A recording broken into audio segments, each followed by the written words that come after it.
It's NFL week number 6. And I'm Chris. I'm here with a photo of Ron, and we are going to be discussing last week, the season up to this point, what we're looking at next week, and a variety of other interesting stuff. So let's get started. How you doing, Ron? Oh, another day, surviving. Good to be here. Good to talk football.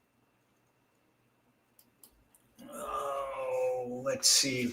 You know what? I'm going to start off with what I spent a lot of time in the last 24 hours doing.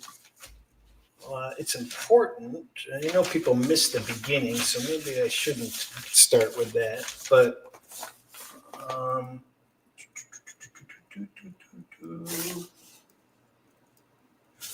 the one thing I will point out is what I really hate is these rotations, because you print out the sheet and then they change the times. And one of the easiest ways to foul things up is when they time change, games down at the bottom to early games and vice versa. That's when a lot of mistakes can happen with getting last minute bets in and such. You're sitting there scrambling to get a late game in before the early games, and you're like, oh, I had hours on that. And then alternatively, it's vice versa. You thought a game was going later, and it just went on you. So just be aware that there's a couple of time changes, that Tampa Bay's going earlier or later, and New England's going earlier. So that's screw. I don't know whether, do you ever had that problem, Ron? Always in college.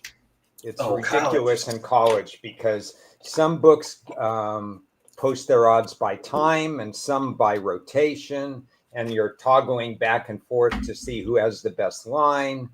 I have no problem in the NFL, but college, it's a nightmare. Yeah, I mean, it sounds like a silly little issue. I'm telling you, it's important.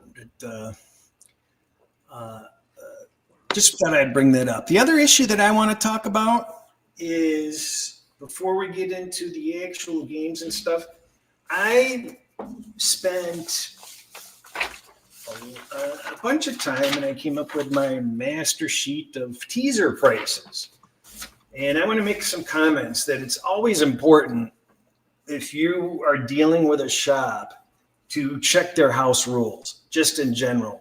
You want to know if a shop has dead heat rules or not. You want to know what their teaser policies are, what their parlay policies are, a variety of other interesting things to learn just going through the house rules. But what's really, really remarkable is, and I went 6 teams deep.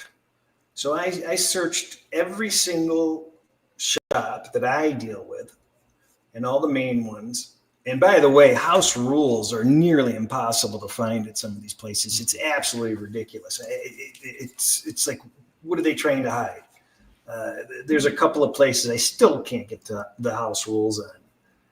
But some of these places that have horrible, I'll put FanDuel in there. You can't bet 2 or 3 team teasers at FanDuel, but if you get higher, you can. The Circa essentially tells you they do not want your teaser business. Their teasers start with 5 points and go to 5.5 points and then go to 6, 6.5, 7. You can't even remotely come close to dealing with them at the entry level, so to speak, at the lower numbers. But they actually have, up in higher team volume, they actually have prices you can use, and I believe they even have the best prices on a couple of things. So Bookmaker doesn't have as nice a pricing as you would think. Bet Online has some really nice pricing on their teasers. But it's just interesting. I went through all the Vegas shops. I went through all the offshores. And a shop is useless with this many teams, but is great for this many teams, or at least acceptable. Just be aware of that. So something I wanted to add. Yeah, because they're becoming so much more popular now, and not just two, because like you've mentioned, the people are looking for alternatives to two-team teases because that price has really gotten way up there. So I don't think people are as informed about three-team teases, and whether it be 6 points, whether it be 10 points, whatever. So it's a good educational topic, even if it's self-education, as to what's out there with the rules. Yeah, I don't have my teaser conversion chart, but I can tell you that you can find three-team teasers that pay better than what a -122 teamer would pay. So they just, they're willing to be a little bit more generous. They just don't want the two-team teasers. If you throw in a third or a fourth team, and here's the thing, you sit there and go, well, I don't want to bet a 4 or 5, team teaser. If you're time spacing them, then you have control over each leg. So, if you like the Thursday night game, there's your leg. You treat that as a straight bet. If you like the London game, there's your second, leg. You like an early game, there's your third leg. You like the afternoon game, there's your fourth leg. You like the Sunday night game, there's your fifth leg. You can get up to 6 legs with that Monday night, and they pay pretty good. You can get plus 600, or more, plus 600 going game by game by game, and you have full control to preserve the equity that you've earned as each leg is succeeded along the way. So don't discount that they can be a valuable tool. Yeah. So what Cris is saying is, get educated on all this. And I know you're willing to help people in terms of what's a good bet, what's good priced and what's fair and what's not fair. And for me, since I don't do teases, and if I'm doing parlays, I label them, I define my parlays as manipulated parlays. When I want to get a team on the money line, like I will this week, I have a team I want to do on the money line. I'm going to play around with who I'm going to pair them up. So I may take a -5 to a money line and take a +2.5 to a +3 or something like that. And when you add that up together, you're going to get plus money. But that's the only alternatives that I'm doing. So if you're watching or listening to the show, you got a lot of stuff going on: straight bets, parlays, teases, manipulated stuff, so on and so forth, staggered plays, everything. I'll mention one thing that kind of stands out to me. I can't confirm this, whether it's the odds are good or not. I believe that they are, though, thinking about it, because if you take a 4-team teaser, and a lot of places are only at +200 on the 7-pointers. They're even lower. You've got places that are +160. FanDuel gives you +160 on a 7.4 team teaser. You can get a 7.5 point teaser for +185 at Bet Online. I mean, I think that's a pretty fair price. I really do. That extra half point can really come in handy sometimes. So just another observation. Yeah. Hector makes a good point. If you develop a spreadsheet for this, and you kind of know going in, you don't have to guess as you're placing your bets and so on, especially if you're doing some last minute things. So it's always good to be prepared ahead of time, no matter what you're doing. Trust me, you want these charts handy. I didn't realize a handful of my places had changed odds from the previous year. So that was annoying. And you'd be surprised when you look at your options. Just if you look at the pricing, you might just see needles in the haystack where you get perfect pricing for a perfect layout that you like. So enough of that stuff. I think it's important to deal with that stuff. Yep. So this is the first year since 2014 we have no 5-0 team, and I'd like to add, Colin Coward mentioned it earlier this week, and I have to agree with him. There is no great team this year. Whether you have the Lions on top or Buffalo or whoever your number one is, they're not a great team. Would you agree? Yeah, it builds to Thomas' question early on in the chat when he asked us to discuss parity and how it affects our betting and so on. So to use last year as an example, we knew who the top 5 or 6 or 7 teams were. In my opinion, there was a big gap between the top group and whatever the middle group was, and we knew who the bottom teams were. So I'll echo what you said, Cris. We don't really know who the top teams are right now. Detroit has ascended to number 1, but if you had this conversation after week 1, you would have said, wow, Detroit hasn't gotten it together in August, September. They don't look good and so on. All of a sudden, we have Jacksonville and Indy at 4-1. Indy especially looks pretty good. Are they a top team? Have they ascended? Philly's 4-1 also, but they're kind of a bogus 4-1, whereas Indy looks more like a legit 4-1. Now, I know it depends on who you play and when you play them, but I don't have a good feel for who are the top teams right now. And even if I did have a good feel, they're not top by margin. Well, I'm going to start off with a negative because I'm going to pat myself on the back about something afterwards. So I'm going to equal it out. I could not believe what a great deal the Rams got on Kerryon Williams at the beginning of the year. If you remember me saying that, and they're not that happy with him this year. So I guess I was probably wrong there. Maybe it was a fair deal.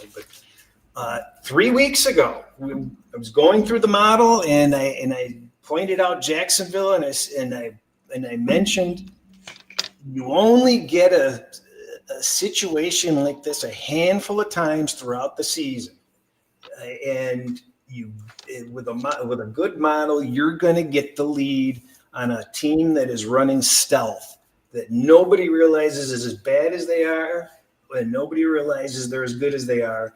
And I remember saying, I shouldn't give this out, but Jacksonville's definitely under the radar. 3 wins, 3 covers in a row afterward. That's why models can be so valuable.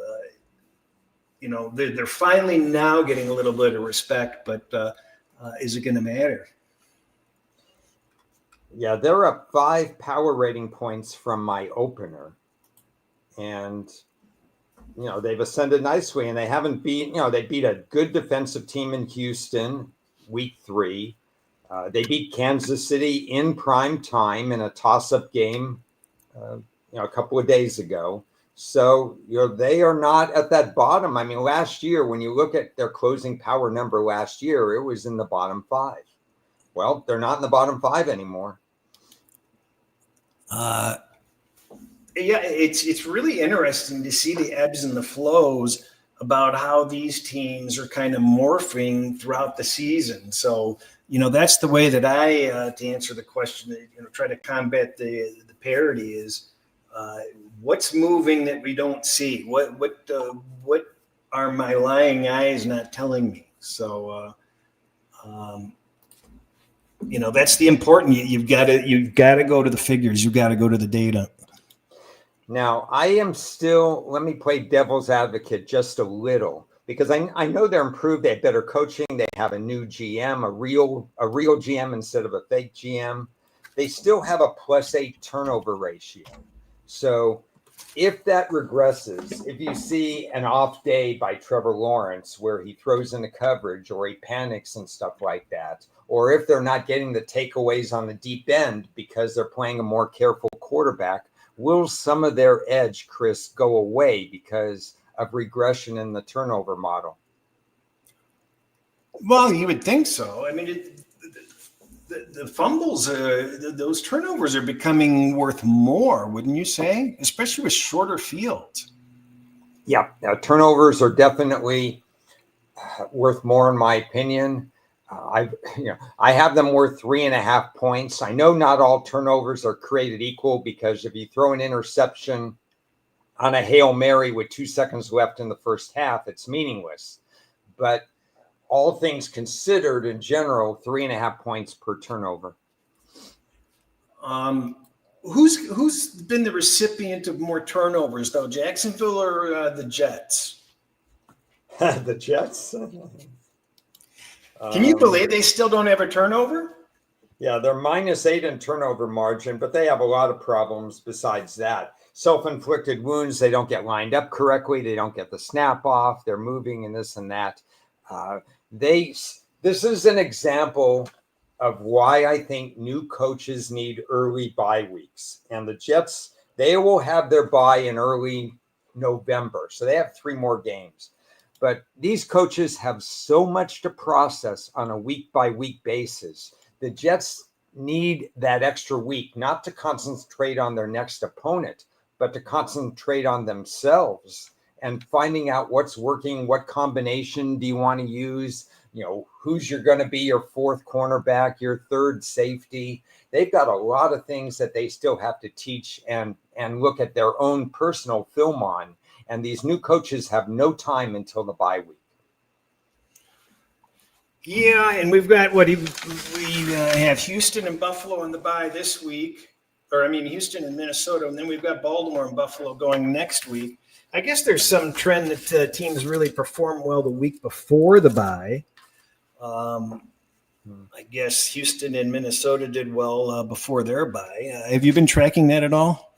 I've heard situations like that from people in the media and people who do these publications. I've heard that for 30 years, and I've never actually had the desire to track what you do before the bye. To me, it's more or less, how are you going to play your team? Is your team going to go all out because they know they could rest afterwards, that they don't have to hold anything back? Are they going to hold back players to get an extra rest? I have never personally tracked it.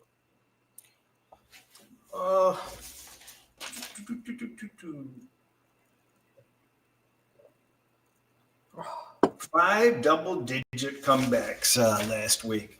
It's that Arizona was. I had somehow, I mention oftentimes how the teasers are saving my ass.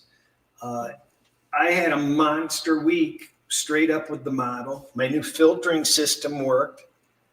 In fact, I forced myself to put games in the contests that I normally would never have used because they're so strong in my model filters. And I was rewarded. I don't know whether that's going to continue, but that was good. But the teasers killed me because everything that I used as a comeback or a run back, or that was, not quite a model play that I added in within teasers, they all went down. And, with Buffalo going down, losing outright, Arizona losing outright, I threw in Baltimore. They couldn't cover 10. They couldn't cover 12. The Chargers losing by more than a touchdown. It really cost me a lot of profit that I would have had versus just playing straight. I did really well in the contest, but it's one of the rare times where the teaser and parlay strategy underperforms the straight bet week. It's interesting with models, and it's interesting with your model, because I know you were struggling with it straight, especially last year. Yeah. And I inherently knew that you would have a good straight, just based on the early results. I say, well, Cris is going to be having a really good straight week this week. Now, I didn't know about, all the teases and stuff, but, Arizona is obviously just like Philly against the Rams, which is a fluke where you block it and you return it all the way on the last play. The Arizona was like 10 flukes in one, because that we wouldn't be talking. you want a pet peeve? I saw two people, one I sort of respect, move Tennessee up in the ratings by 6 ratings. They're now 26th in the NFL instead of 31st or 32nd, just because they were handed a game against Arizona. I don't see how Tennessee improved in that game. But yeah, but this is the perfect example of how you reconcile the parity. My lying eyes came out of Sunday believing that Tennessee was not the worst team in the league. They're number 32 in my rankings. So they literally got worse again. And but my lying eyes, it made me want to kind of back Tennessee this week. And numerically, I'm not supposed to. So. Yeah, I mean, anybody who moved Tennessee up from that performance, I can understand moving Arizona down because they do this every year. They have these meltdowns. They don't protect leads in the fourth quarter. Again, I think it's a coaching issue and not a personnel issue. I say that every week. But I didn't see anything exciting out of Tennessee other than they got their first win, which is a confidence builder. Birdie has brought up a topic that I'm going to talk about when we get to that game later, but okay. It goes back to Jacksonville and what I was talking about previously, another good aspect of the model in action. Geez, I didn't even bring last week's schedule. I forget what the hell happened. Well, it was a losing week for me. And I know people say that, oh, I shouldn't have done this. I should have done that. There are regrets and stuff like that. I had one regret, but it has nothing to do with the 4 games that I played. I was 2-2, but the top 2 lost. That's why I lost. And for example, Detroit, Cincinnati, where I had Cincinnati, and Browning did wake up, but only after he was miserable again for the first half. I would easily make that play again. And so I would differ from people who say, oh, how could you make that play? How could you take Cincinnati in this game? Hey, it was a loser. What can I tell you? But that was a play that I would make again. The alignment was good for me. The situation was good for me.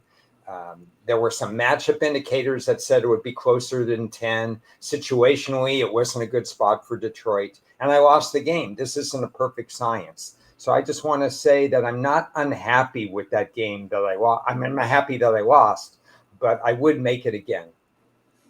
I actually used Detroit as my top play, my 1.5 play in the VEASAN contest. So it was a pretty solid play from my outlook, but I can understand why you were on it. And that's why we have these discussions week to week. We're on opposite sides quite often. We're on the same side quite often, but it's if you can't argue both sides of every game, you probably shouldn't be playing the game. And if you don't fear losing and you're overconfident, there's something you don't know. So it can always go every direction. The best handicappers in the world will lose 2 out of every 5 games. There's no such thing as going into a classroom and 90% is an A, 80% is a B or whatever. 60% is a damn good mark. I just found the Vikings game again followed the exact same pattern where they're looking like they're in trouble and they pull it out in the end.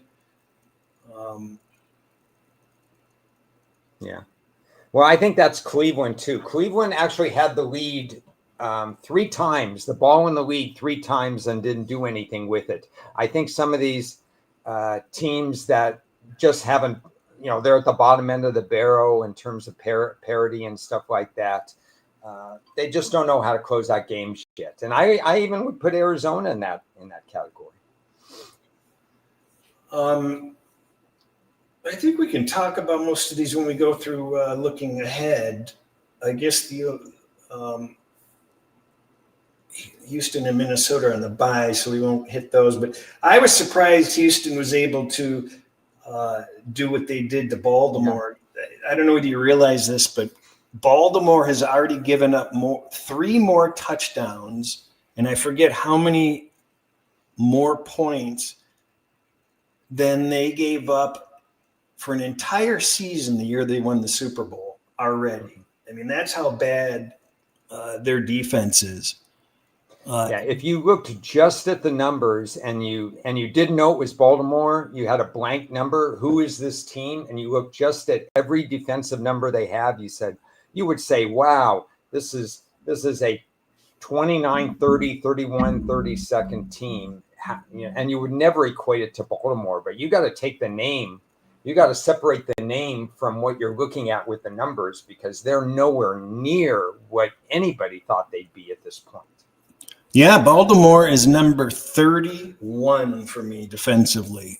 I mean, that's a complete and utter, embarrassment. They've been giving up like 35 plus every game, haven't they? Yeah, so they have just god awful stats. 35.5 point defense, minus in turnover ratio, an incredibly poor 6-17 sack ratio. This is Baltimore. They never have a negative sack ratio, and it's already minus double digit. 69% allowed through the air, and they can't stop the run either. I mean, it's unheard of how far they've sunk. It's a 5-game sample size, but it's 5 games. It's not 2. Yeah, well, that's almost a third of the season already. Yeah. Any other look backs? Look back. How about the fact that the Jackson Dart era lasted 1 game? The Giants were giddy for 1 game, and then New Orleans just plodded away, did what they did, try as hard as they could, and they beat them. You get enamored with these quarterbacks, but Michael Penix is in his 2nd year. You're going to have the good and the bad in Atlanta. Jackson Dart is in his 2nd game. You're going to have the good and the bad. Miami's 1-game renaissance came to an end right away against Carolina. So I think would be my final takeaway from last week, is that, don't get so excited about some of these teams that if they don't have the personnel to close them out anyway. The Giants come back and lose to the winless Saints, and Miami comes back and loses to Carolina. Yeah, the Giants on their final 5 possessions turned it over. I mean, it's just incredulous. I did like how Dart handled it after the game, though. He took responsibility, and we'll see. I mean, you can't judge him quite yet. No. How do you judge these Eagles and Giants, though? How do I judge the Eagles and Giants? Well, we got, again, the short week divisional games, so that's always interesting. The Eagles are playing like a 2-3 team if you look at their numbers, but they're 4-1, and they find ways to win. I figure they'll find a way to win. The Eagles will probably be popular in the teaser world this week. I think this is a get well spot for Barkley. I talked, for the last 2 weeks, how Barkley's not running this, well this year. He's running, 3.2 yards per carry. So, and he had, Chris, he had like 6 carries last week. Yeah. And he's also been sitting out practice. Yeah. So he's dinged up. Yeah, well, at least he's not used up from last week with the 6 carries. And I did predict and did mention online that this was going to be a Hurts throwing game again. Denver makes you throw the ball. They dare you to run the ball. And Philly decided, we're going to have to throw the ball against Denver. And then they never got back to running, even when they were in the lead. It seems like they didn't want to commit to the run. I think Philly commits to the run this week. I would be surprised if Hurts throws the ball 27 times, much less 39 of last week. I think Philly is going to try to ride Barkley. Oh, I just noticed some errors in my model here. Uh-oh. Uh-oh. What the hell? I have to send off. Keep babbling. I got to send off. All right. Well, so my initial thought is that this is going to be a shorten the game type analysis. New York Giants are going to try to protect Dart by running, controlling Clark, keeping Philly off the field. And Philly's going to try to run Barkley, get back to what they do so well, which is more or less run the ball. Hurts likes to throw deep. You're going to see 2 or 3 deep passes from Hurts in this particular game. But I think in general, when they want to move the chains, they're going to not forget what happened to them last year when they signed Barkley. They used him, and they used him to get all the way to the Super Bowl. So if I had to predict, I'm not going to predict versus the point spread, but I think Philly finds a way to win this game, and I would opt for lower scoring.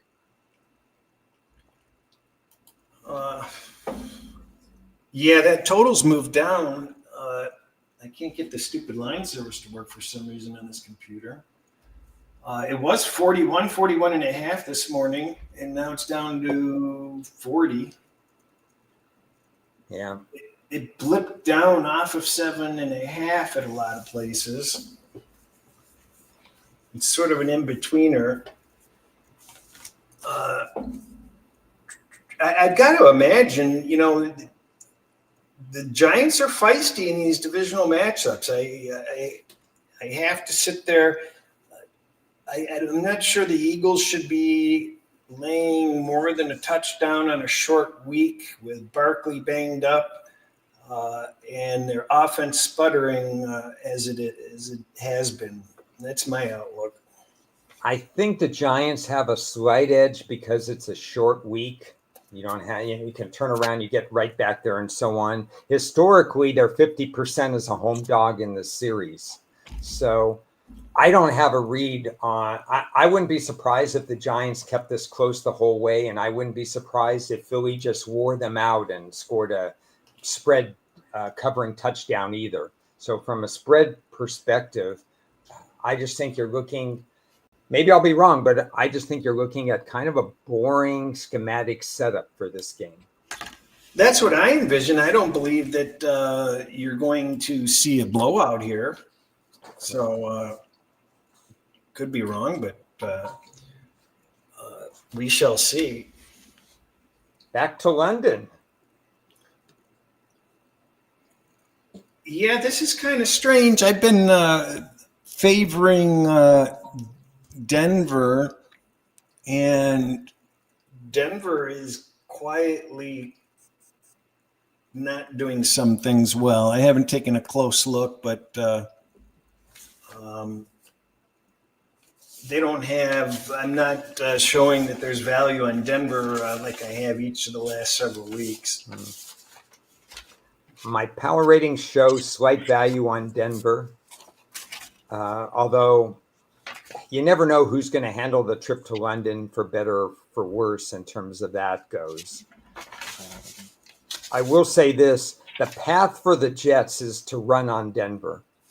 The Jets are, especially with the quarterback threat of the run, coupled with their running back, Breece Hall, they have a path to shortening this game or to keeping or to moving the chains by running the ball. If they ask Fields to throw, he's going to be sacked.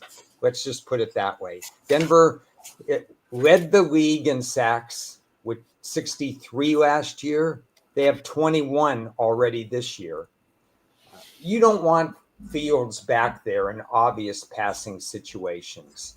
So if I'm the Jets, I'm looking at every possible way of creatively running on Denver. Fields was sacked a bunch of times last time out, right? Yeah, he's good at that. I don't know if you want to be good at that, but he was sacked 5 times in the last game. The team has been sacked 16 times. So whatever that equates to for the season, that equates to 54 or 55 sacks for the season. That's not a good number, is it? Well, 0 turnovers and winless. They allowed 7.4 yards per play last game. And that was after an unpleasant national TV showing the week before. So Aaron Glenn seems to have his hands full over there. Yeah, the bye can't come soon enough. Talked about that before. Birdie makes a point. I think it was Birdie made the point that, or City by the Bay, Dobbins quietly having a great season. Absolutely true. In these London games, I think they're going to share the load. I think you're going to see Dobbins. I think you're going to see Harvey. You could even see their third string running back, who's not bad as well.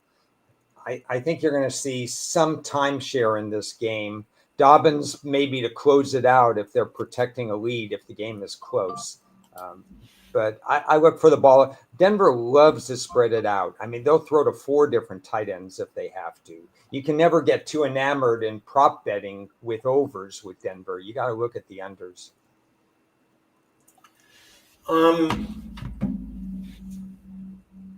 Let's give kudos. I don't know whether you're aware of it or how, if everybody is.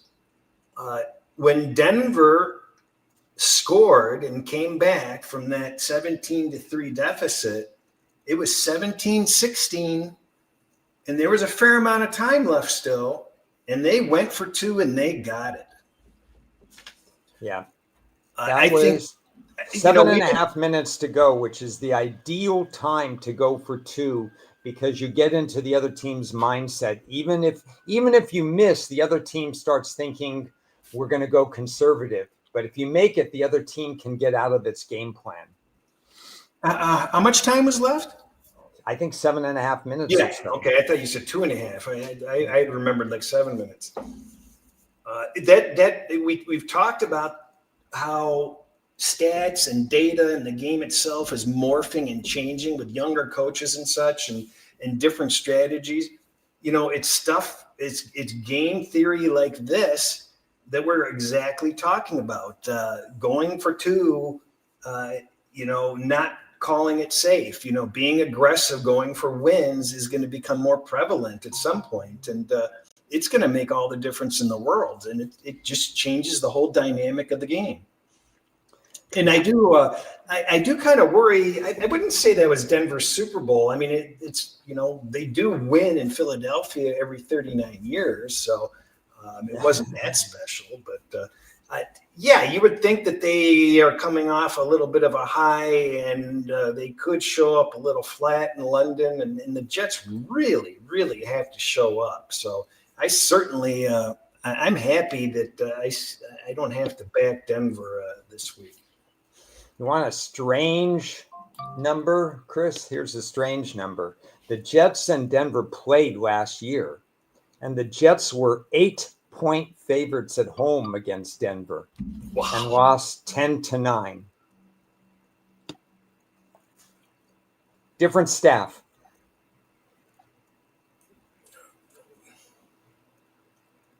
My gosh.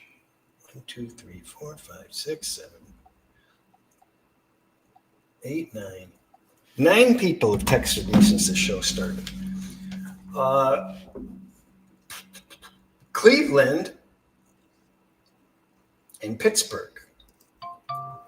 Pittsburgh is 8-0 off the bye. And with this ref, they are 10-1 straight up, 8-3 against the spread, 8-0 at home. Seems like everything points Pittsburgh's way, huh?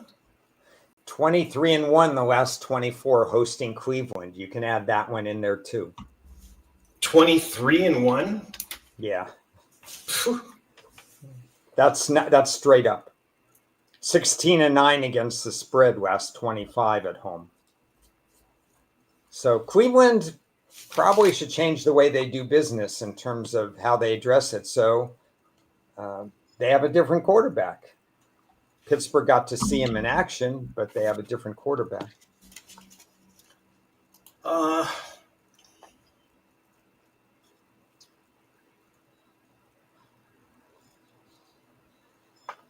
I don't like the way the NFL does the scheduling thing. Of course, we talked about that a lot. Here's a team that gets 2 weeks off, and the other team has to come back from London. But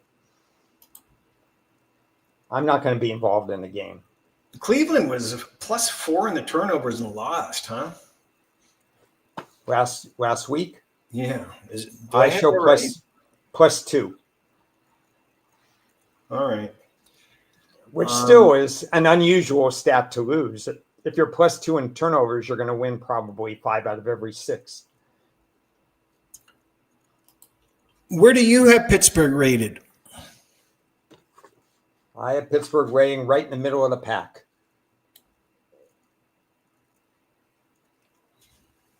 You think that they should be 5.5-point favorites? My numbers would say 6. And I would probably bump it up a little bit because of the travel and rest situation. So to me, the line is probably right with power ratings, but a little low because of the travel and the rest situation. I wouldn't have flinched if Pittsburgh was made a 6.5 or a soft 7. Now, I think Cleveland has shown the better defense. Oh, where are they ranking here?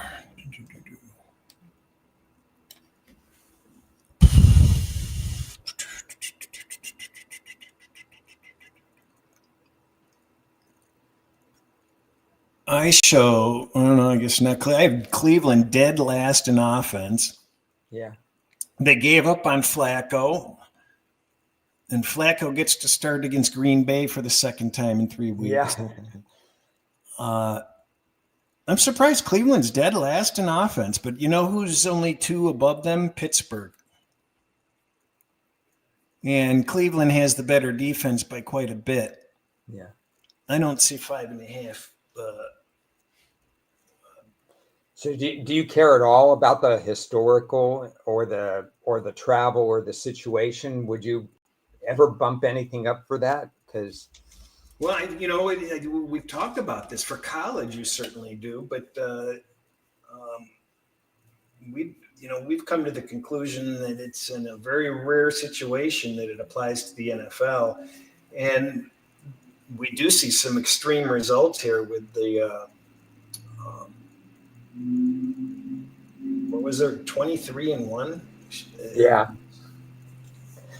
Okay, let me pose something else to you that I'm neutral on, but do you think it's a divisional game, and obviously Pittsburgh's in first place and benefited from everybody losing. Do you think there's any chance Pittsburgh is complacent in this game?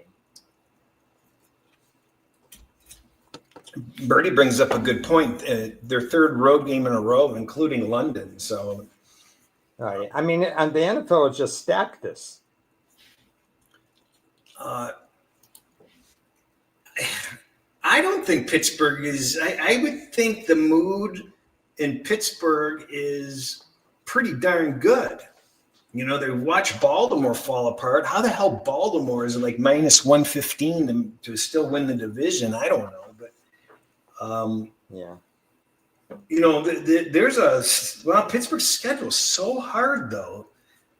It's going to be like last year when there was that ticking point when I said, okay, let's go on. Pittsburgh had that great first half record last year. And I said, now let's fade them. And regardless, they could still win the division, but they're going to be fade material if they stay with this power rating for the next 4 or 5 weeks, because it's not a strong enough power rating to back them when the schedule gets tougher. Now, there was always something strange that happened with Belichick Patriots teams with the model. The model would always be off a little bit, and a couple of other teams would be, you'd kind of realize that they kind of live a little bit higher than they should be or a little bit lower. And last year, Pittsburgh was off the reservation positive to the point where it ended up costing me even after all the reductions I could make. This year, it's the complete opposite, where they're bad. They are bad. And they're bad across the board. They're by these luck factors, they're the third luckiest team this season, and I believe that they've been very fortunate. They don't do a lot of things well. third from the bottom in offense and bottom 10 in defense. So it's going to be really interesting. It's going to be really interesting because the model has them. It's such the extreme the other way this year. Yeah, there's going to be spots to go against them, especially when fatigue sets in. Aaron Rodgers and others are not very young. They're going to play 13 straight games now, starting this week. But yeah, just might have to be patient in order to pick spots against them.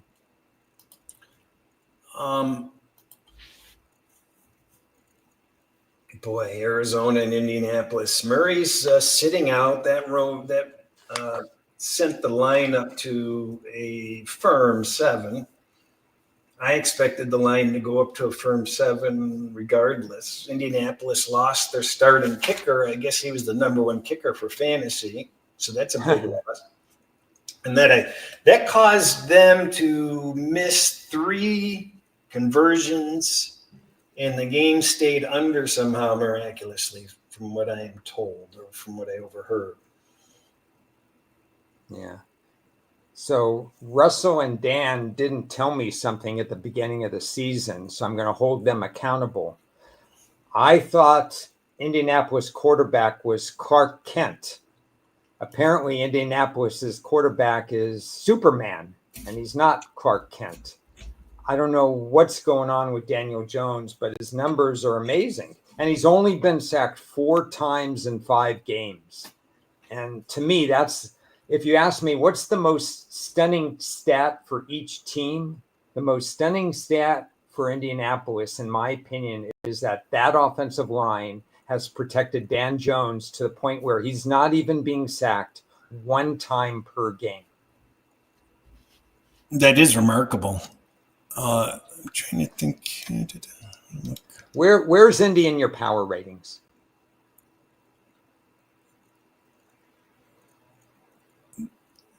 Huh, that's strange. Oh, hold on. I'm checking to see where they are. Hold on. Darn it. Oh. My Lord. I'm not sure I've ever seen a rating that high offensively. They are, my gosh.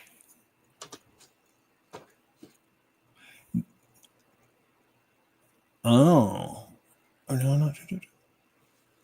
They're a solid 4 points better than the second best offensively. That's how highly rated they are offensively. There's not another team close. Yeah, they have good run pass balance, which is the mark of what you have to be in the playoffs. And obviously with their running back and with Dan Jones being protected, and he's hitting 70% of his passes, it's amazing. You should mention this. Back to last April's draft, the talk was who would be the first tight end chosen, Warren or Loveland? Loveland from Michigan, Warren from Penn State. And to me, Warren was the better choice, but Chicago went with Loveland, and we all know what happened. Indianapolis took 45 seconds to get their card up to the podium to get Warren. Now, Warren's played 5 games, right? After his 3rd game, he had more tight end yards than the leading tight end for Indy last year in all 17 games. That's what a difference Warren is making on this team. He now has 300 plus yards in 5 games as a rookie tight end for Indianapolis. Tight ends are so important, and you've got a marquee tight end on the trading block right now. We'll see if anybody picks up Andrews, although I'm not sure what he has left. He's having a good year. Arizona's lost 3 consecutive games on the final play of the game. How do they come into this game?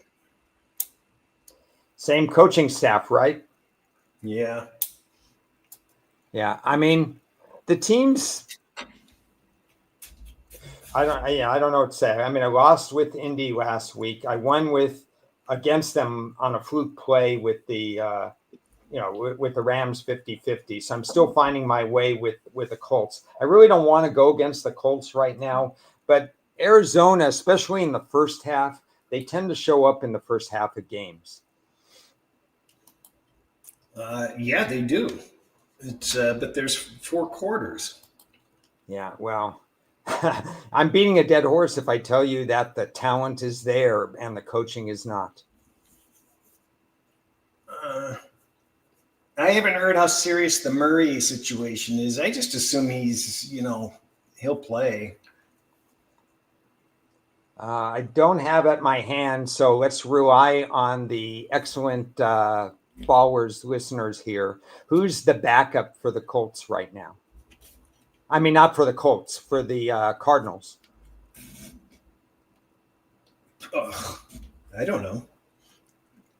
Yeah, I'm blanking out on it too because I don't know who backs up Brissett. Murray. Brissett. Oh, God. You could put all 11 people in the box if Brissett is the quarterback. How the hell do we? I mean, I hate wasting any time on it, but how the hell do you drop the ball the week after somebody else humiliated themselves? It's unbelievable. This would just be a bad movie if you scripted Arizona's last games. Well, in addition to playing football in college, it helps if you get your degree too. I wonder about that. The Rams and the Ravens. I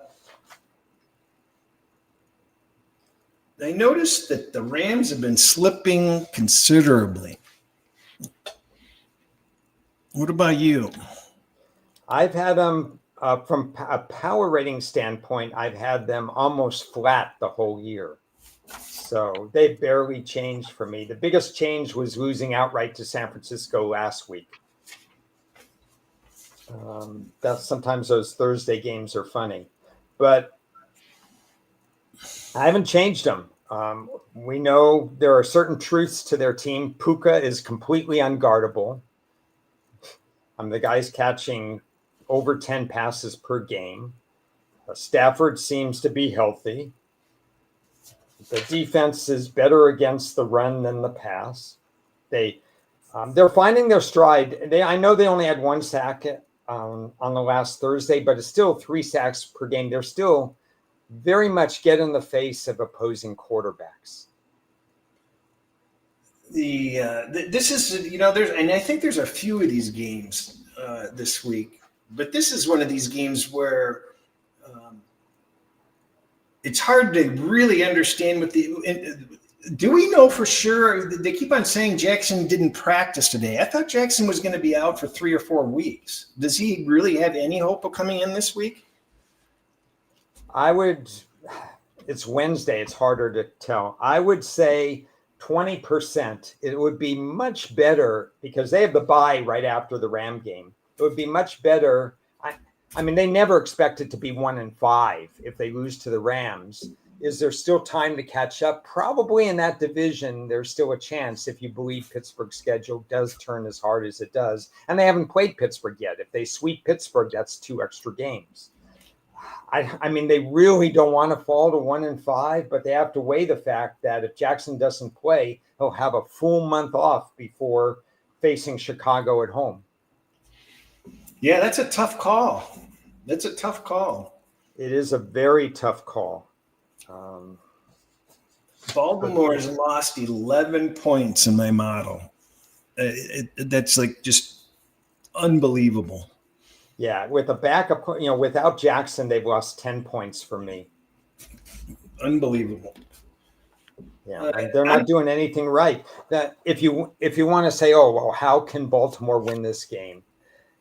Derrick Henry, regardless of the score, has to carry the ball 23 times or more for them to have a chance. Remember the old Derrick Henry, which was like last year or the year before, where he got stronger in the fourth quarter and the other teams couldn't stop him? It's the old USC offense with Charles White and O.J. Simpson or whatever, they just wear you down.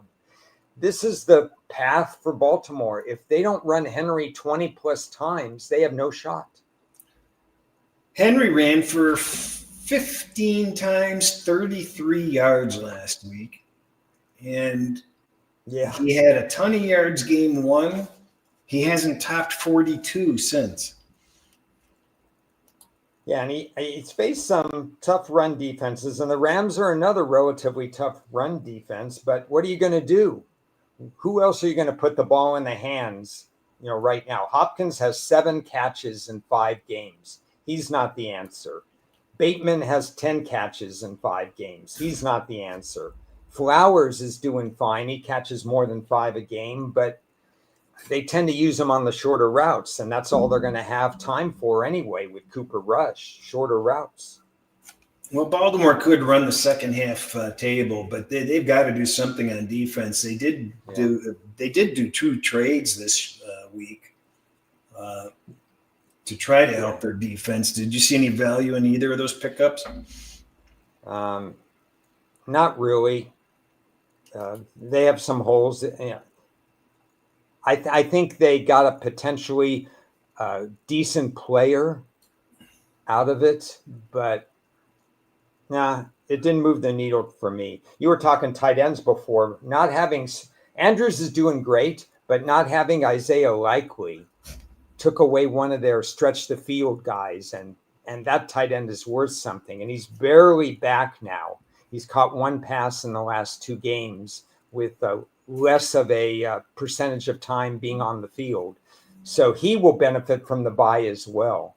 The team might look a lot differently after the Ram game, but just like we said in the Cleveland game and in this game, sometimes you just have to have patience and you have to wait for the team to start getting on the upswing. I don't think the upswing is right now for Baltimore unless Henry has a magnificent day. Well, I wanted to talk about, Bertie brought it up earlier. What I really like is a situation like this where you're ahead of the curve on a team, and just when everybody else sees that this is a team that maybe they can get behind, the model points out, no, they're pretenders, or no, they're doing some things wrong and they're slipping. And I think Bertie will agree that's what's happened with Jacksonville. They've been, they've been fortunate in some ways. They haven't been playing as well as they were. I love it when the model has me on a play Jacksonville, play Seattle. I absolutely love that. When it is able to spit out the opposite side of a bet on team, and that the tide has turned. So let's revisit the turnover margin again. If each turnover is worth 3.5 points, what's minus 15 turnovers for a season? 52.5 points. Jacksonville was minus 15 in turnover ratio last year. If the goal was just to break even in turnovers, they would pick up 52.5 points. And that's how teams get better or worse in adjusted point values at the start of the year. So naturally, Jacksonville, now Trevor Lawrence is not exactly dynamic in terms of flipping the turnover ratio most years. So I wouldn't have expected +8 or 9 right now. But to strive for a 0 turnover margin meant that Jacksonville was going to be automatically a little bit better at the start of the year. And I think that's valuable information. They run into a Seattle team that has a pretty good stat sheet of their own right now. So my notes coming into this conversation were, I wish Jacksonville was on the road this week, because they had the home crowd behind them. They were serenading Lawrence. Everything was great or whatever. They're off this emotional win. They beat Kansas City, a very milestone win for them. Send them on the road next week, and I would be fading them. They're going to get some home support, at least at the start of this particular game against Seattle. I don't really like Jacksonville in this spot, but it's not that automatic I wish they were on the road scenario. Well, I'm surprised that the look ahead line on this was basically exactly where it is. And they win that big game and they're on a winning streak. And they get no push up for it. Seattle seems to be getting a little bit more support, frankly. They're coming off a game with 8.6 yards per play. I mean, who do they think they are? Baltimore with Jackson? Yeah. One turnover did them in, and I think we talked about it last week. It was going to be fun to watch Seattle and Tampa, and it sure was in terms of matching point for point. I mean, these quarterbacks hit a combined, I don't know, 90%. It was pretty close between Seattle and Tampa Bay. So it'll be interesting. Trevor Lawrence had a very good game against Kansas City. I'll grant him that. But for the season, Trevor Lawrence is still below average accuracy compared to a decent NFL starter. He's still roughly 60%. He's been picking up the running game, though. He's been getting a lot of yards on the ground, hasn't he? Yeah. He only has 74 for the year. Oh, maybe it was just the last game then, huh? Yeah, he had 54 last game. All right. Yeah. I don't know why I tracked that, but it's in front of me, so I gave it to you. I think, Dallas has one of the best offenses in the league. Unfortunately, they've got one of the worst defenses in the league. It's kind of interesting, even without Lamb in the lineup, how well they're doing. They had over 7 yards per play last week. I think Prescott's in a great situation because, he's free rolling this year. So he's all loosey-goosey because he can't get blamed for anything this year. The expectations were not high on him, and nobody's expecting him to carry the team per se. What do you think? I think he's capable of carrying the team. He's over 70%. He responds well after injury. He's lighting up these teams. Doesn't matter really what the level of competition is. He's doing great in terms of what he's accomplishing. You're right about that defense. If psychologically these teams are both in a good place, think about it. Dallas is 2-2-1 and Carolina is 2-3. And whether we believe it or not, both of these teams think they can make the playoffs with their current record. And why not? Who's the seventh team going to be in the NFC? So they're both feeling great about themselves. Well, Carolina has been, it's been all one-way action in Carolina. What did that thing open?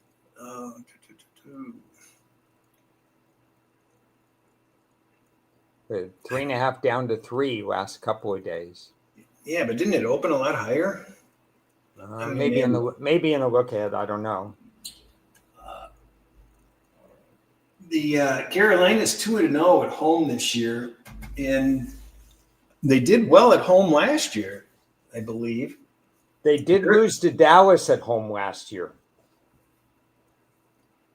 How about that? They lost to them, right?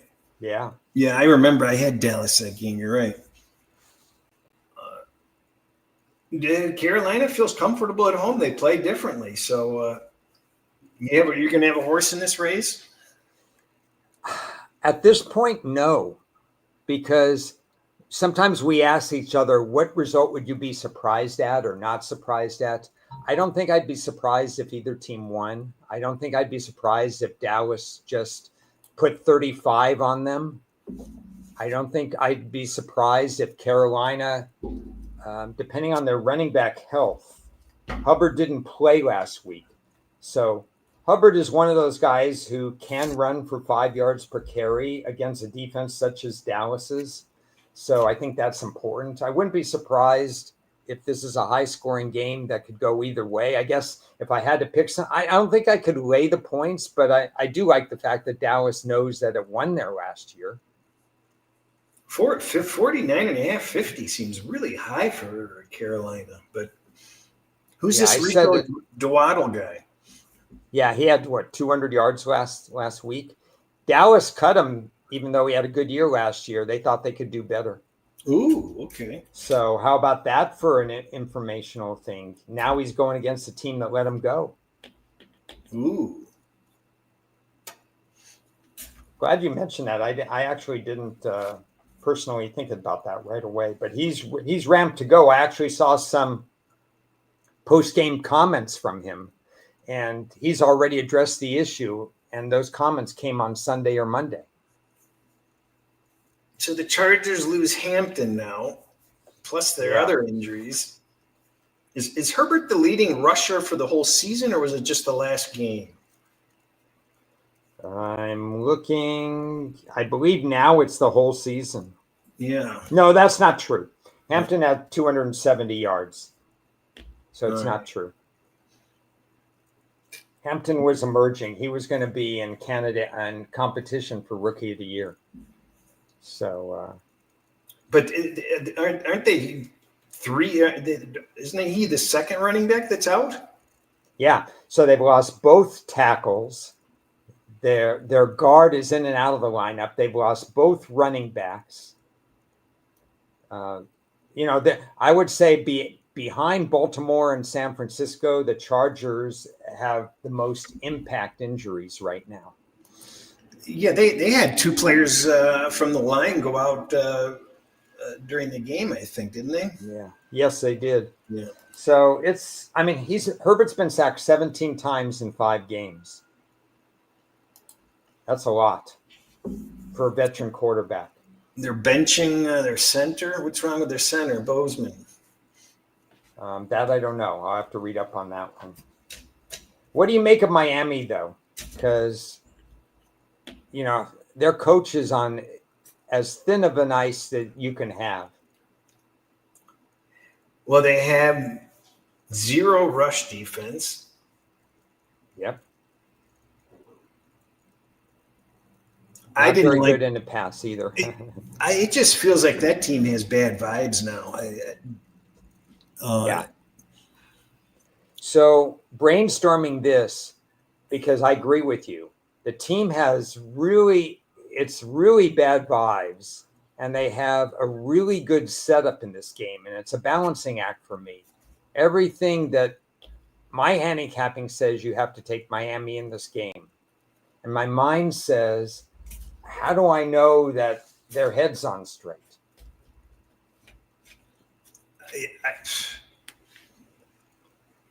It's a strange game. It really is.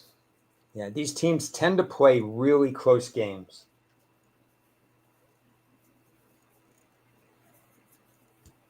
I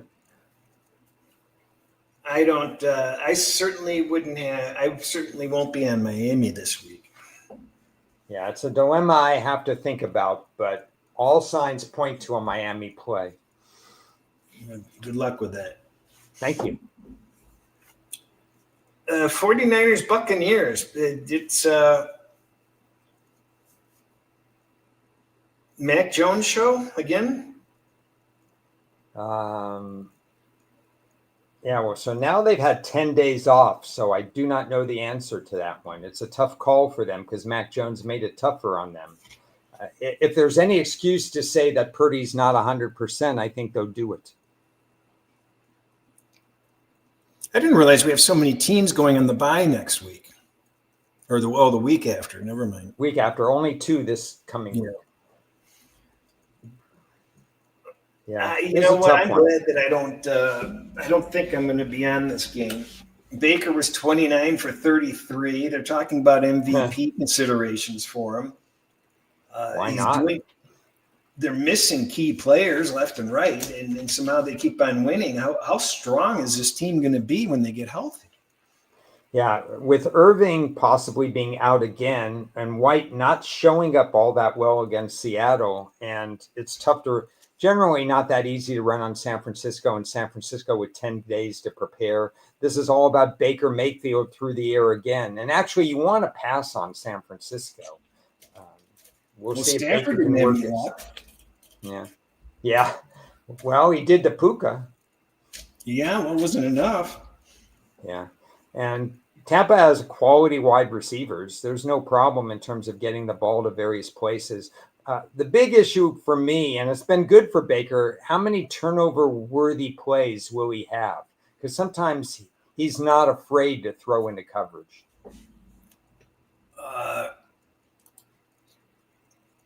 Sometimes I think he does it regularly, doesn't he? How many interceptions, defensive interceptions, does San Francisco have this year, Chris? The same amount of as they do rushing touchdowns. I don't know how many rushing touchdowns do they have.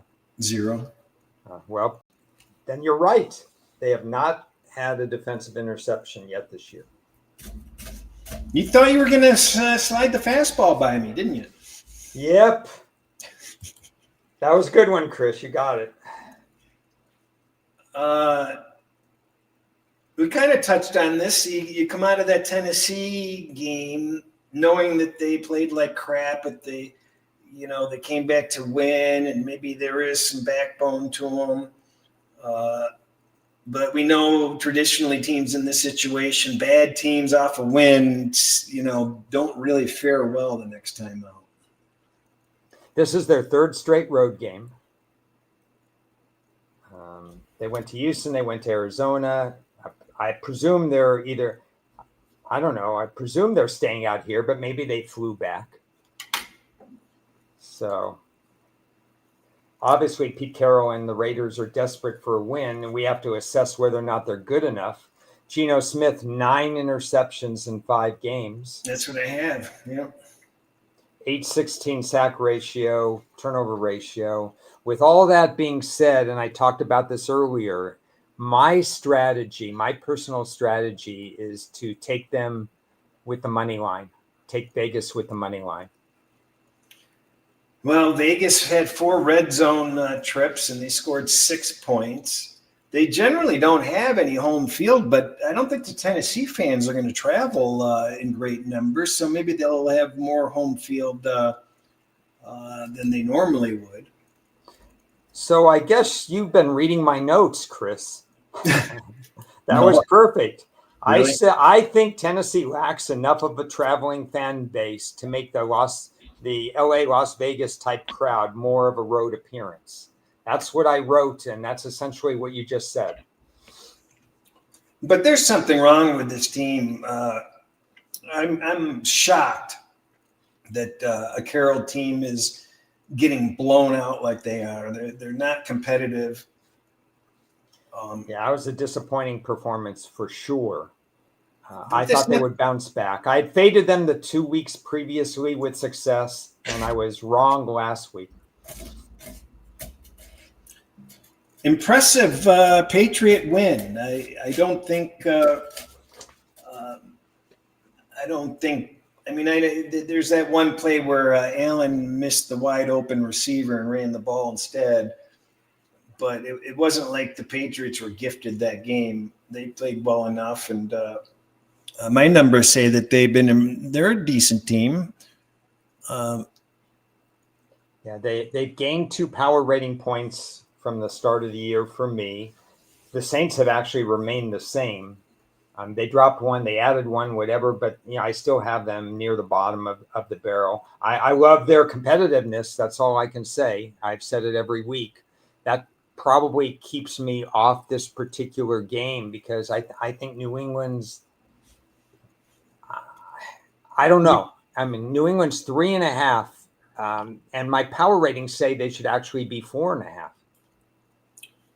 Well, you realize that this is their longest winning streak since 2022. 2 games. 2 games. And Gibson, I guess he's going to be gone for a while. Yeah, Gibson's gone. Maybe that'll mean Henderson will get more carries. I thought he'd get more carries last week, but the only reason he came in was because Gibson got hurt. Why in the world is Josh Allen the favorite for MVP when he is not in the top 5 in any quarterback category currently? Josh Allen? Yeah. Name recognition. I don't know. It's a popular, isn't it like a beauty contest? Who won it? Did Josh Allen win it last year or Lamar Jackson? Allen did. Allen did. Okay. Well, then that doesn't explain why he's up there. I mean, I haven't thought about that, but to me, Baker Mayfield would be front and center, one of the top picks because of what he's been doing in crunch time situations. Radler got his first win. It took 5 consecutive turnovers by the Giants to do it. It's a bad team off of a win. Same situation as the Titans. Not usually a good spot. But we know the Patriots coming off of a showcase win like that, it can be a flat spot. The line looks fishy to me. The betting action is fishy to me. Do you agree? I haven't checked the betting action on this game. Where are we looking at it? Oh, I think you're going to see threes. Oh yeah, it's trending. Yeah, yeah. Well, my power ratings are higher for New England, but I kind of understand that. Gee, it's hard to lay over 3 right now with New England. I don't know. I understand it. I personally don't think I'm going to have a good handicapping feel for this game. So this probably looks like a pass. It's interesting because New England has come out and has been more pass centric than I thought Vrabel would be at the beginning of the year. Time and time again, New England wasn't conservative against Buffalo. They put May in passing situations. So I'm just filing that away. Drake May is not afraid, and Vrabel is not afraid to put him in passing situations. Well, the Green Bay Packers, the tie-bye team, and the Bengals face Flacco again. 14 points. Is there any chance in hell you wager on this event? But the game opened 15, I think. And to be honest, you'd have to look at your numbers too. Regardless of the fact that I'd rather not play this game and probably won't, there's no way I could get to Green Bay being 15 points better than Cincinnati. I think that was an overreaction. So obviously Cincinnati's looked terrible this year, but do you really think the line deserved to be 15? My numbers have it at 16. Well, see, you don't think it should be 15. Yeah, I don't. It should be 16. Yeah. But my numbers couldn't get past 11. Well, maybe give your numbers the blue pill and it'll rise up to there. Yeah. Yeah, I don't really. Green Bay doesn't have the absolute top-notch pass rush. It's a decent pass rush, not necessarily top-notch, to force Flacco into interceptions. Flacco's been announced as a starter. Yeah, and originally I thought it reflected on the Cincinnati Browning, but come to think of it.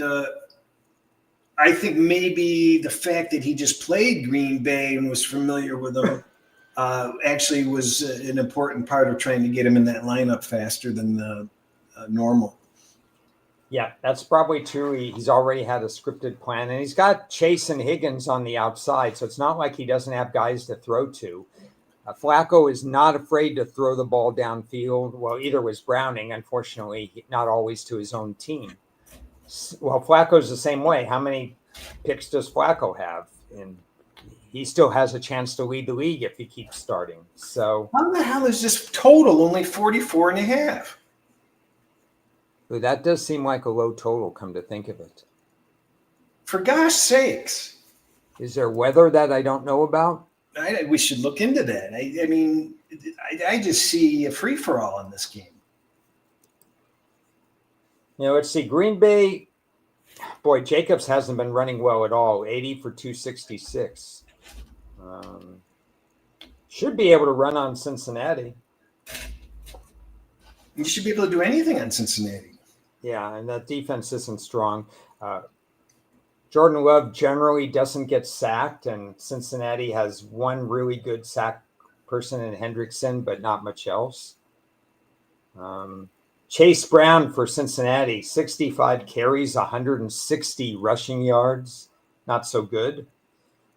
So it's one-dimensional. Flacco's going to be throwing the ball,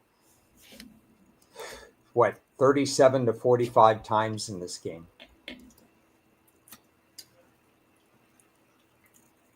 Oh, that's a good idea. Hector says they wanted to save money on the QB flight. He was a car drive away. Finally, some Detroit money coming in. I'm surprised this line was teetering anywhere close to 3. What do you think about that line? I took it to 3 with a little bit of juice, and I took the money line, and I took 2.5 because I didn't think it was going to last either. Yeah, I don't. Now the lines, I cannot freaking believe on one of my models, Detroit of all teams is the number 1 defensive team. They're number 2 in the other model. It's just flabbergasting, and they're not in the top 5 offensively. Are they taking a page out of Kansas City and Philadelphia's book? We talked about this, keeping their defense off the field. Grind that clock. Use the running backs. Don't go for these big splash plays. It seems like that's really working for them. Albeit they played one of the easiest schedules in the league, and we all know how hard their schedule is. It's all downhill from here for them. You think Detroit's played one of the more easiest schedules? Yeah, it's a top 5 easiest schedule so far. Oh, I don't know. I mean, they played Baltimore when Jackson was in the lineup. They played Green Bay with Jordan Love. Who's Green Bay? I don't think it's necessarily overly difficult, but I wouldn't have guessed top 5 easy. Green Bay has one more win than they have ties. The Detroit offense is built on run-pass balance, and that's a luxury that only a handful of teams have in the NFL. And Detroit has a star wide receiver. They have a more than competent tight end. They have 2 competent running backs. They have a 70% quarterback who doesn't throw interceptions. Their offensive line tends to limit sacks. They're one of the top 5 in terms of that metric as well. And they're proving it, obviously, by scoring all these points that they're scoring. So I don't know if Kansas City fixes that with a little bit less time to prepare with the Sunday nighter. Well, I think you get max effort. You've got the revenge. Last time Detroit came in and beat them. Yeah. You've also, Brown was not at practice today, by the way. Cannot find out. I've not seen why he wasn't at practice. I assume that it's nothing too bad, but nevertheless, it's a mild concern. They're down at least 2 cornerbacks. And that's going to be an issue now. Apparently, the defensive line coach changed up their alignment that they were playing because one of the guys was just, was so reliable that he was able to run that defense. You couldn't run it the year before. So that's why their defense has changed so much. Yeah, so while I like Detroit in this game, I'm not going to discount KC for 2 reasons. One is that revenge that you mentioned, 21-20. They want to get back out there. They're right in the thick of the race. And the other thing is, and Bertie mentioned the cluster injuries at cornerback and Mitchell out and so on and so forth. Detroit is also because of their coach, they're a very physical team to begin with. I would be shocked if they set an over-under of 1.5 pass interference penalties on the Lions. I would go over. I would expect Mahomes, who is stretching the field this year, and Mahomes looks good, and he'll have his full contingent of wide receivers back Not now, but in a couple of weeks, because Rashee Rice comes back after this. So I wouldn't be surprised if you see Detroit with 70 to 100 penalty yards in this game. That would be my one concern, that Mahomes is going to throw it up and Detroit's going to get very handsy on the back end. Yeah, I agree with you. I have to admit, Dan Campbell has done very well to date. Things are, seem to be coming together. I'm not going to bore people with all the golf stats, but it's amazing he does not get more MVP consideration. I'm not saying he is the MVP, but I don't think he should be fourth or fifth at this point. He's putting up some monster numbers. They're all better than Mayfield, and Mayfield's being talked about for MVP. So obviously Mayfield doesn't have the support that Goff has. Yeah, Mayfield doesn't have the offensive line that Goff has, doesn't have the tight end. So you're already on the Lions. I think that teaser looks pretty tasty. Taking it up to 12, taking it up to 8.5.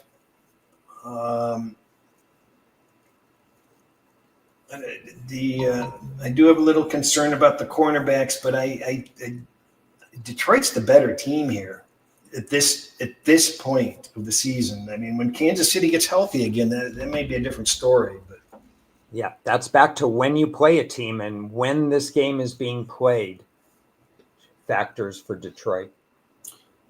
Buffalo, Atlanta, that line seems right to me, but why does it just seem like Atlanta's going to be a thorn in their side in this game? Yeah. Well, I don't even have to say anything, because that's exactly what I said. The line is exact to mine. And Atlanta, again, gets the NFL bounce. Atlanta gets 14 days to prepare. Buffalo goes on the road after playing on Sunday Night Football. If you stay at home off Sunday Night Football, no big deal.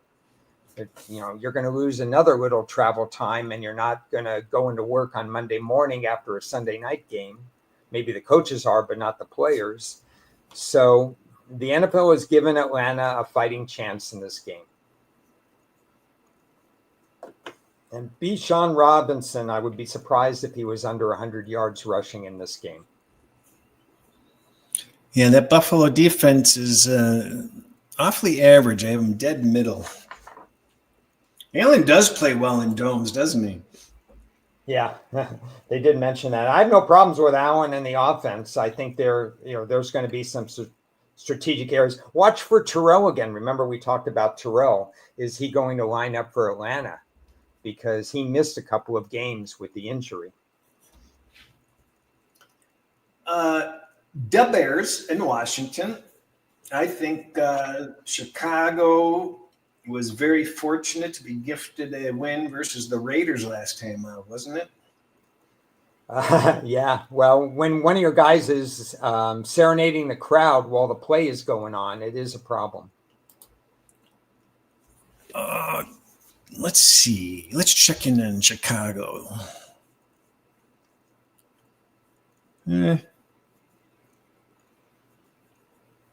I was surprised Washington came back straight. The Chargers had that lead. They were leading. Were they leading 10-0 or 17-0, something like that? And then they fumbled the ball, and then it just went all downhill from there. It went all downhill after that, and then they lost Hampton and so on, or Hampton was less effective. No, good effort by Washington. Daniels, had a modest game by his standards.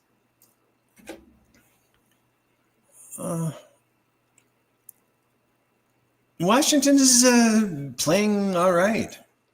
They sacked Herbert 5 times in that game, so they took advantage of the line problems by the Chargers. They got 5 sacks? Really? Yeah. Jesus. Oh, I was thinking we were talking about Chicago. Yeah. No, Chicago has 5 sacks the whole year. Right. I think Washington wins this game. They look like a nifty money line play. Yeah. Now, the one thing I do with stats is I play it cautiously after an early bye, especially with a new coach. So here we have a situation where Ben Johnson had a week to assess his entire team, his offense, his defense, his special teams, the whole works. He gets a chance without a game to make some corrections. And if you look at the numbers, you have the numbers in front of you, there's obviously corrections to be made. The back defense had some injuries. They haven't stopped the run at all. They have those only 5 defensive sacks. But again, they've had a week off, and I expect some changes to be made. And he will not be able to help himself to have some trick plays in there. Yeah, if you use them at the right time, if you catch a team after they're stewing over a penalty or something happened, they could be valuable. I lean Chicago in this game. The metrics probably do not lean Chicago. So again, that has to deal with what do I think is going to change because Ben Johnson has had this week off. I could give Chicago a lot of credit for the rest and the way to prepare and to have a probably talented coach come up with some innovative things to throw Washington's way. But I still just can't see a pathway. I don't see Chicago being able to take the game. Do you give any extra advantage to Washington because it's Monday night?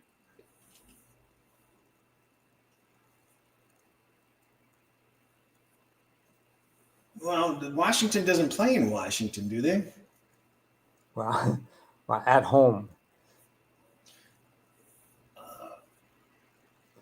See, based on that, the line is a little low compared to my power number.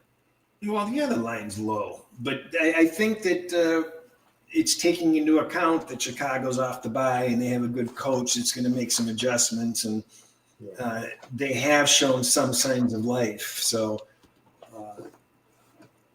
yeah, I see. I think that's my worry a little bit is that it's already reflected in the line. I'm not getting that. I know Chicago's going to make some adjustments, but the line knows it too. Yeah. But yeah, I mean, if Mariota's been playing, you have to think that Washington is a little bit better than what their current numbers are. So that kind of equals things out a little bit too. Makes it a tough one.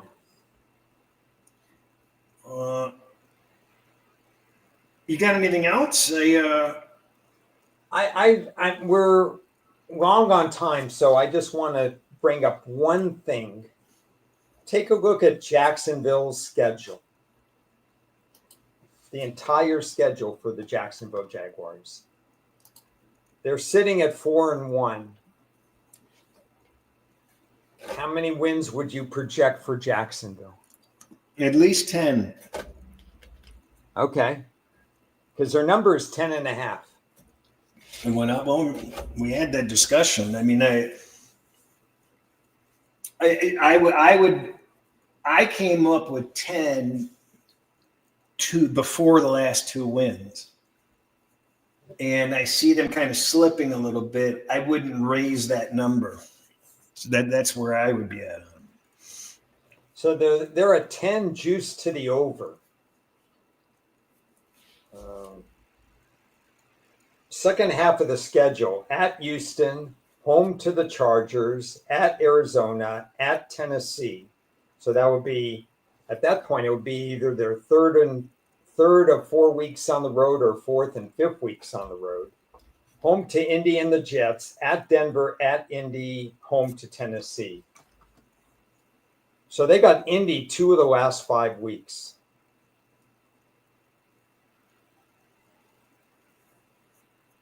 I'm sorry, I was reading the injuries were just coming out. Purcell's not going to play. And Harrison said he trusts Jacoby Brissett. Good for him. What was the last thing that you said? They play, Jacksonville plays Indy 2 of the last 5 weeks, just to let you know. And they're also at Denver, which is elevation and maybe snow. That's a rough finish. Yeah. Well, that's all I have. I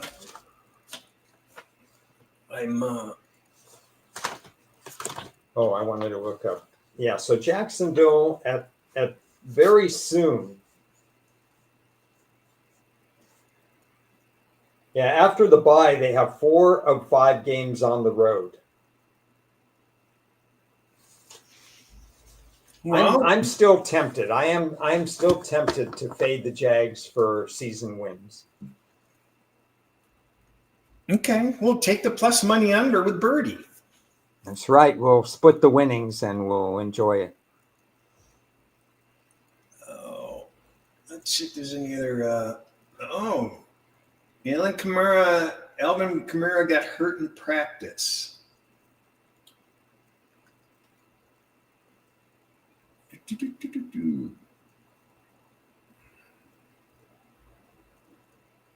I don't see anything else.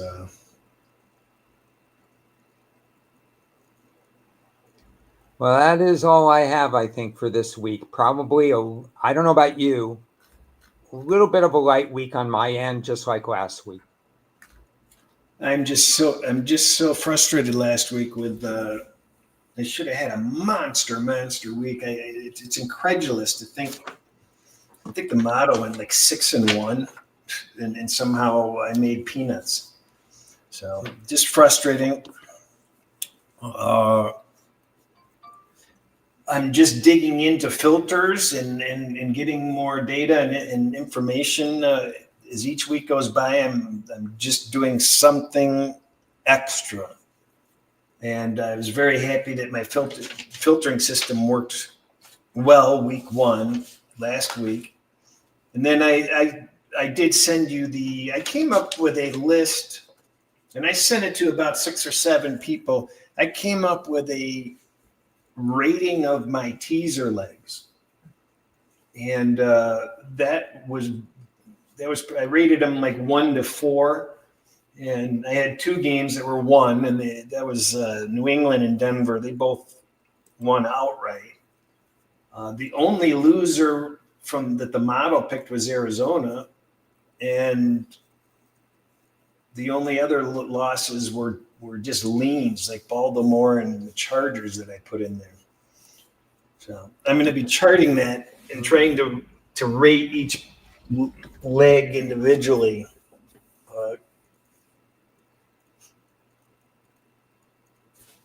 Probably sounds boring to you, but that's what I do with my time.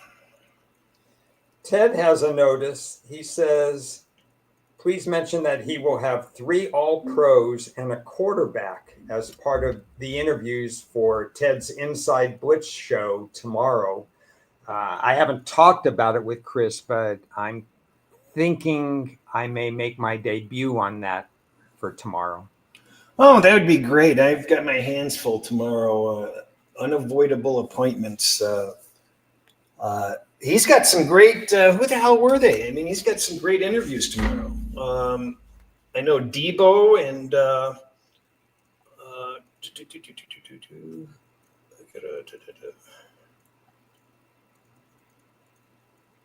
Mariota, Debo, and Von Miller. I mean, that's pretty good. I don't know what other show gets those types of all-pros, but Ted's got it. So come visit Ted tomorrow and maybe me. Sounds good. Thanks for joining, everyone. Watch Ted's show tomorrow, and we'll be back same time, same bet channel a week from today.